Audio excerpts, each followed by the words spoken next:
Hi guys, some of you want to know how to make these big knitted blankets, so I'm going to show you how to do it.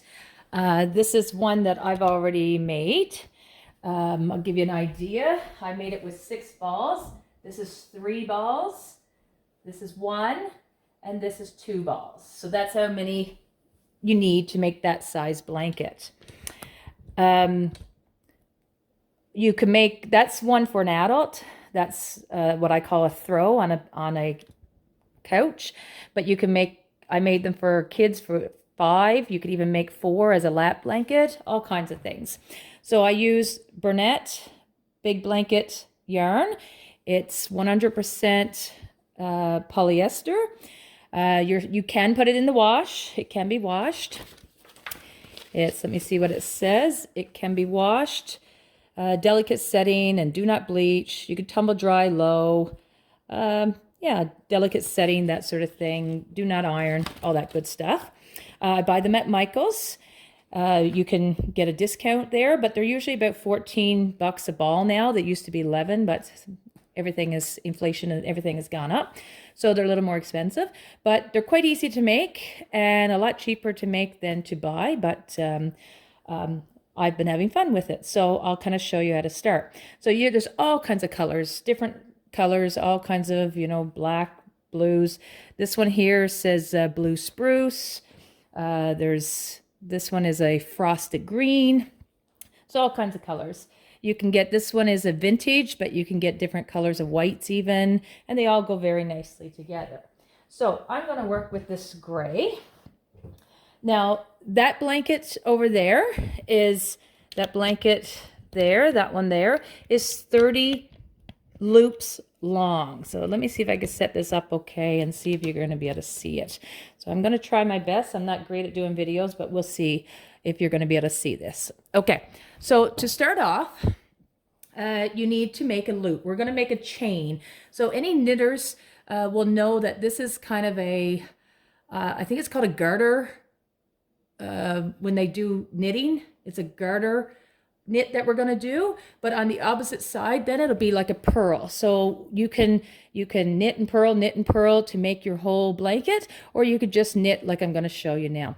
So to start off, you either do like a slip knot, or you could actually make, like you could actually tie it and actually make a loop. But we're going to make a loop. We want them to be about 2 inches in loop. Okay, so I'll show you. I'll do this a couple times. So you make a little loop here, and you can make your loop a little longer. You're going to go around and come through. So there's your slip knot kind of thing, okay? So that makes your first loop. Now, that one's a bit too big. We only want it to be basically about that, 2 inches. So we have a little piece down here, and then we have this one that's connected to the ball. So I usually unroll my ball a little more. So when you start, I'll show you actually one of these pieces. The piece will probably be sticking out, and that's where you start to pull, and it usually starts the edge here, and then I just tear that off and then start the ball. So if you're trying to look for the end, usually it's poked in one of the sides. So that's a good tip that I had given to me because I had no idea where to look for the end. I was unraveling it all just to find the end. So once you have your loop, here's your loop. So now we're going to put this along here. We're going to create a chain, and that one was 30. So this one here, this one that I've done, was about 30, but you can make them 25, 29, depending on how wide or how big your subject is. Even if you want it for 2 people, you can make it even wider or just make it longer. Add 7 balls or so that 2 people can cuddle into it. If you want it for like a queen size bed and things like that, then yeah, you're looking at, you might have to go a little wider and a little longer. So 7, 8, sometimes 9 balls, depending. I'm not sure of the numbers. But anyways, let me show you how to start. So hopefully you can see this and understand it. So you bring up a circle, the same size as what you did before, about 2 inches. Let me see if you can see this. Yes, okay. So then here's your working yarn. You pull in another loop, and there you go, another loop. So you have this loop here. So now we're going to just put our fingers through, put my fingers through, and I'm pulling in another loop. So see, I'm creating a chain. So then you keep going, make a loop, pull the piece through, make another loop, pull the piece through, make another loop, and you just go along until you're making a nice chain. That's it. So very simple, very easy, just using my fingers. You can use needles and stuff. People like doing that. I don't have a clue what to do with knitting. I just know how to do this. So, and then you keep going.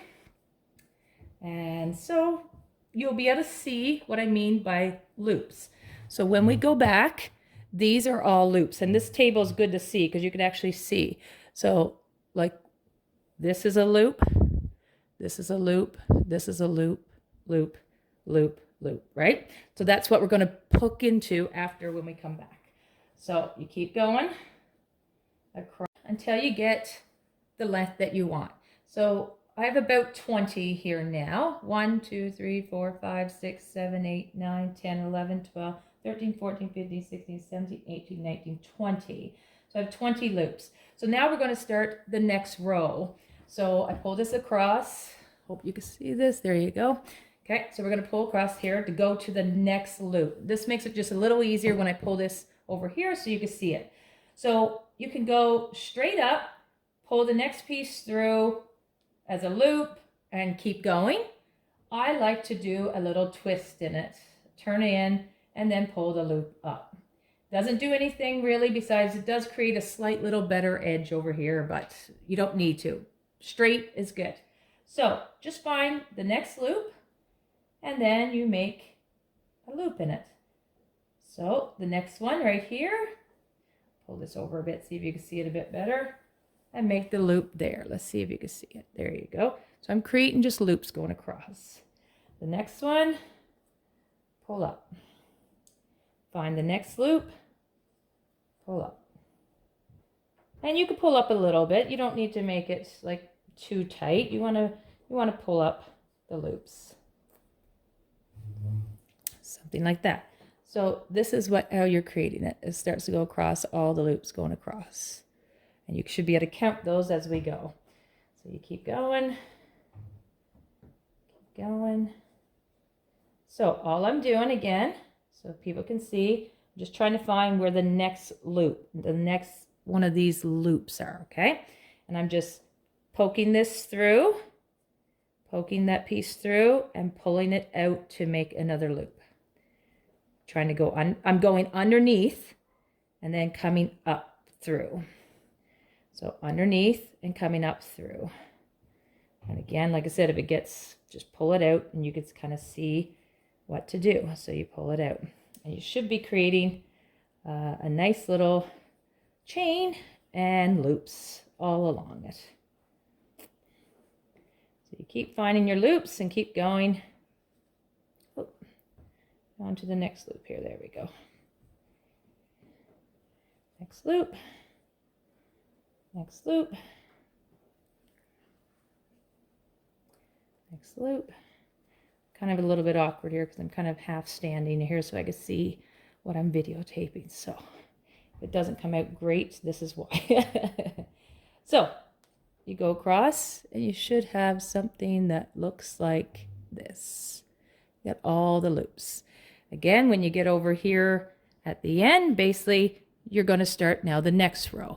So, like I said, you could just come right straight through. I'm just trying to do this without getting my hands in the way. So straight up through and make another loop and then come back this way. So then loop, loop, loop, loop, loop.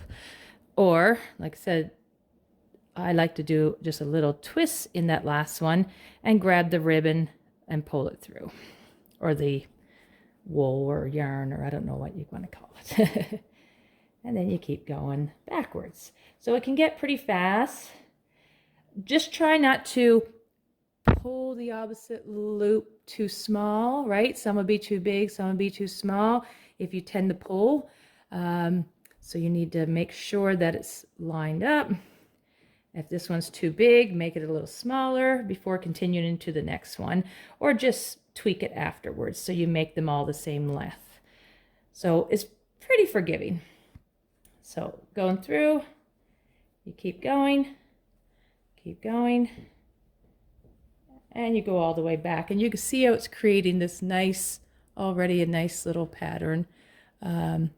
And the opposite side will be purl. Now, if I keep going here and pulling it through, again, I unravel a bit more, keep going.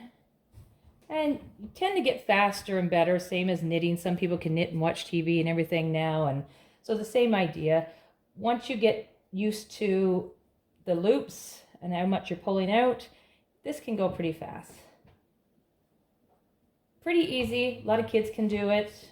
I know some kids, really young kids that have done it. Even 5-year-olds that have helped their parents and stuff do them. So it can be really easy thing to do with you know, kids and stuff. And you just keep going till you get to the end, and then you keep going back again. So that's how you start the big knit blankets. I can show you more later, or if anybody has any questions, I can answer some, but hopefully that gets you started. All right, thanks for watching.